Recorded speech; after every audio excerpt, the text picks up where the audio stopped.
Hello friends, welcome on Sairaj commerce classes. My self चंदा जायसवाल। हम study कर रहे हैं रिलेटेड टू एमकॉम से और NTUGC नेट से। ठीक है, देखते हैं हम लोग क्या क्या कर चुके हैं और क्या क्या करेंगे। ठीक है, आगे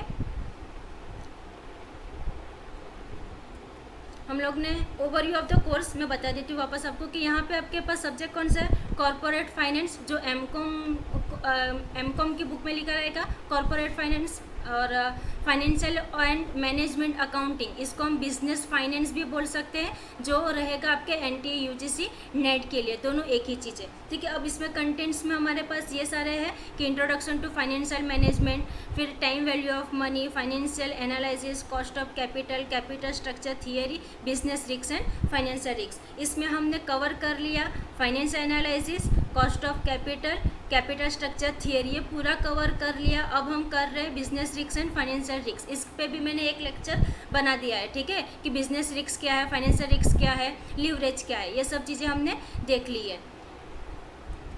ओके, तो नेक्स्ट हम ओवरव्यू ऑफ द टॉपिक में दे देती हूँ। Business risk and financial risk जो हम देखने वाले हैं उसमें हमने मीनिंग देख लिया है। अब देखेंगे हम टाइप्स ऑफ लीवरेजेस। ठीक है, टाइप्स ऑफ लीवरेजेस उसमें कौन कौन से टाइप्स रहते हैं। ऑपरेटिंग लीवरेज, साथ में उसका degree of operating leverage, financial leverage, degree of financial leverage, combined leverage, degree of combined leverage, ये हम देखेंगे एक एक करके। ठीक है, अब टारगेट ऑडियंस मैंने आपको पहले ही बताया किसके लिए, कॉमर्स स्टूडेंट के लिए। ठीक है, कॉमर्स स्टूडेंट्स इसमें अब NTUGC नेट के लिए और एमकॉम स्टूडेंट, साथ में CA वाले लोग को भी ये बहुत ही मायने रखता है ये टॉपिक। ठीक है, तो उनको भी ये, अगर आपके कोई फ्रेंड्स कर रहे हैं CA वगैरह, तो इनको आप ये वीडियो ज़रूर शेयर करो। ठीक है, और सब्सक्राइब करने बोलो, ताकि ऐसे आपको नोटिफिकेशन मिलते रहे हर एक वीडियो की और आप कंटिन्यू रखो आपकी स्टडी।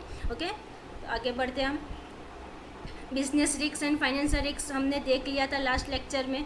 ओके, फिर उसके बाद लीवरेज का मीनिंग भी हमने देख लिया पूरा।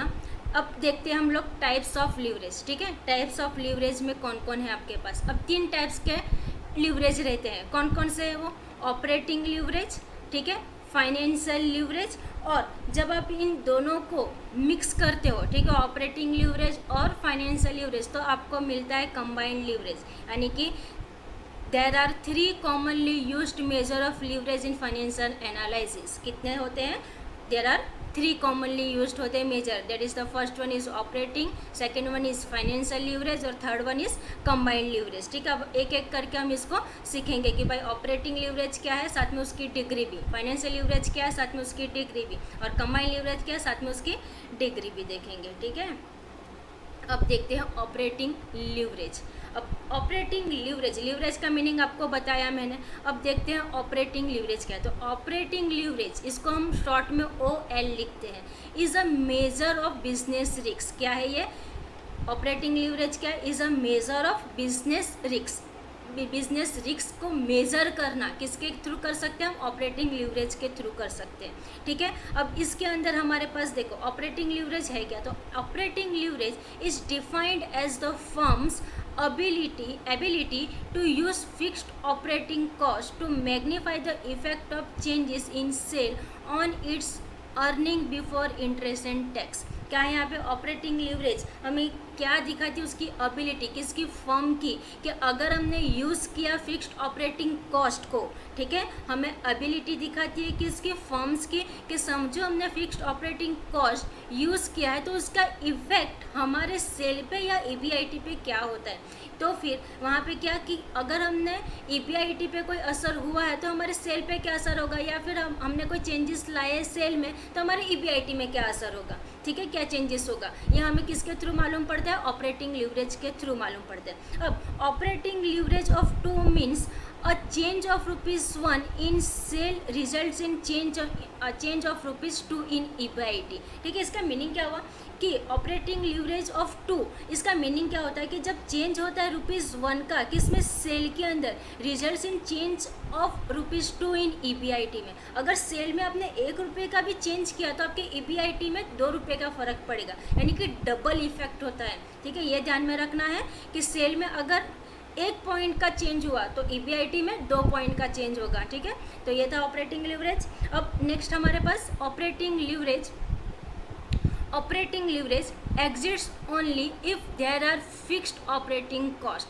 ऑपरेटिंग लीवरेज कब एग्जिस्ट होगा, जब हमारे पास यानी कि कंपनी के पास सिर्फ फिक्स्ड ऑपरेटिंग कॉस्ट होगा तो, ठीक है। उसके अंदर अगर operating leverage is not affected by different form of financing, यहाँ पे ऊपर क्या लिखा हमने कि ऑपरेटिंग लीवरेज एग्जिस्ट कब होगा, जब फिक्स्ड ऑपरेटिंग कॉस्ट होगा तब, तो फिर दूसरे जो भी डिफरेंट फॉर्म्स ऑफ फाइनेंसिंग रहेंगे उससे हमारे ऑपरेटिंग लीवरेज को कोई फर्क नहीं पड़ेगा, ठीक है। ऑपरेटिंग लीवरेज का फॉर्मूला देख लेते हैं। ये सब सेंटेंस पे ध्यान देना क्योंकि आपको डायरेक्टली NTE UGC नेट में पूछते हैं पेपर 2 में, ठीक है, तो ये ध्यान देना। और एमकॉम के लिए तो है ही है, ठीक है। तो इसके लिए फॉर्मूला देखो क्या है, कंट्रीब्यूशन अपॉन EBIT, ठीक है, कंट्रीब्यूशन अपॉन EBIT। इसको और करके या फिर बोल सकते हैं इनकम स्टेटमेंट भी हम बोल सकते हैं यहाँ पे कि कैसे आपको कंट्रीब्यूशन मिलेगा, कैसे आपको EBIT मिलेगा। तो कंट्रीब्यूशन या फिर ऐसा फॉर्मूला भी लिख सकते हैं कि जब आप सेल में से वेरिएबल कॉस्ट को माइनस करोगे तो आपको क्या मिलेगा, कंट्रीब्यूशन मिलेगा। और जब sale minus variable cost minus fix cost करोगे तो यू विल गेट EBIT, ठीक है। तो ऑपरेटिंग लीवरेज का फॉर्मूला क्या बना, कंट्रीब्यूशन अपॉन EBIT, ठीक है। अब नेक्स्ट क्या है हमारे पास, सिग्निफिकेंस ऑफ ऑपरेटिंग लीवरेज, ठीक है। इसके इंपॉर्टेंस क्या है ऑपरेटिंग लीवरेज के, हम वो देख लेते हैं। अब अगर contribution, if contribution is high, अगर हमारा यानी कि कंपनी का कंट्रीब्यूशन अगर ज़्यादा रहा लेकिन EBIT कम रहा, ठीक है, आपका कंट्रीब्यूशन किसी चीज़ में ज़्यादा है लेकिन आपका ऑपरेटिंग इनकम अगर कम है, EBIT यानी क्या, ऑपरेटिंग इनकम अगर कम है, ठीक है, तो कंपनी क्या यूज़ करेगी, तो company has a high proportion of fix cost. तो उसका मीनिंग क्या हुआ कि कंपनी के पास जो फिक्स कॉस्ट के प्रोपोर्शन है वो ज़्यादा है, which are only just covered by contribution, और जो कवर हो सकता है सिर्फ कंट्रीब्यूशन के through. Business risk as measured by degree of operating leverage will be high, ठीक है, यही ध्यान में रखना है। फिर नेक्स्ट क्या है, if contribution is not much bigger than EBIT, यहाँ पे क्या था, contribution is high but EBIT is low. यहाँ पे क्या है, contribution is not much bigger than EBIT, यानी कि आपका जो कंट्रीब्यूशन है वो EBIT से अगर ज़्यादा नहीं रहा तो the company has a low proportion of fix cost. अगर यहाँ पे कंट्रीब्यूशन ज़्यादा, फिक्स कॉस्ट का प्रोपोर्शन ज़्यादा, कंट्रीब्यूशन कम, फिक्स कॉस्ट का प्रोपोर्शन कम, बस सिंपल है, तो वो तो आपको ध्यान में रह जाएगा, ठीक है। Proportion of fix cost which are fairly easily covered by contribution, अगर कम रहा तो ऑफकोर्स कंट्रीब्यूशन के थ्रू हम उसको इजीली कवर कर सकते हैं। Business risk as measured by, किसके थ्रू मेजर्ड होगा, वो आपके डिग्री ऑफ ऑपरेटिंग लीवरेज, और विल बी लो, ठीक है। तो लो लो लो याद रखना है, यहाँ पे हाई हाई हाई याद रखना है, ठीक है, बाकी कुछ नहीं है इसके अंदर। तो ये था आपके पास ऑपरेटिंग लीवरेज, और इसमें हम देखेंगे डिग्री ऑफ ऑपरेटिंग लीवरेज भी, ठीक है।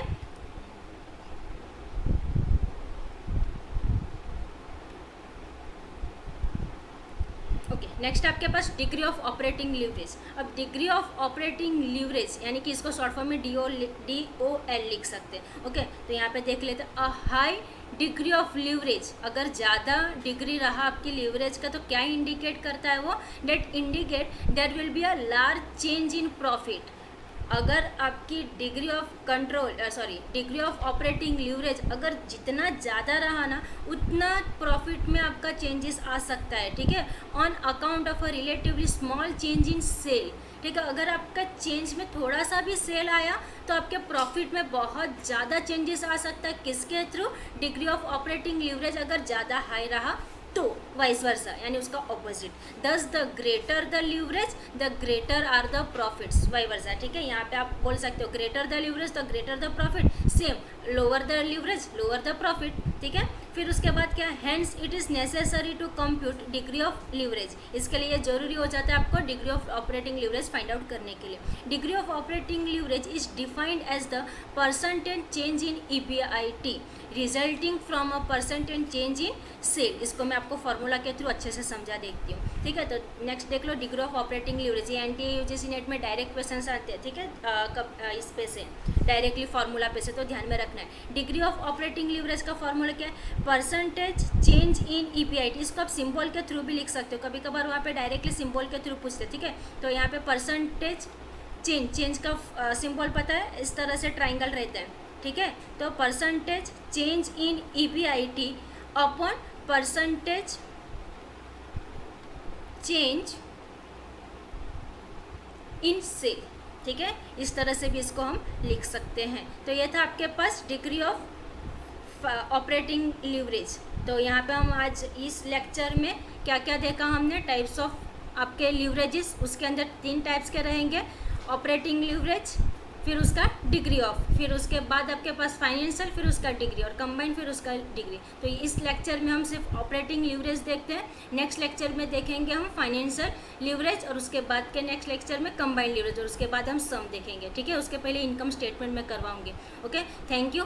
सब्सक्राइब करो, शेयर करो, और वहाँ पे आपके पास बेल आइकन रहेगा, प्रेस कर दो ताकि आपको नोटिफिकेशन मिलते रहे और आपकी स्टडी चालू रहे। Okay, thank you.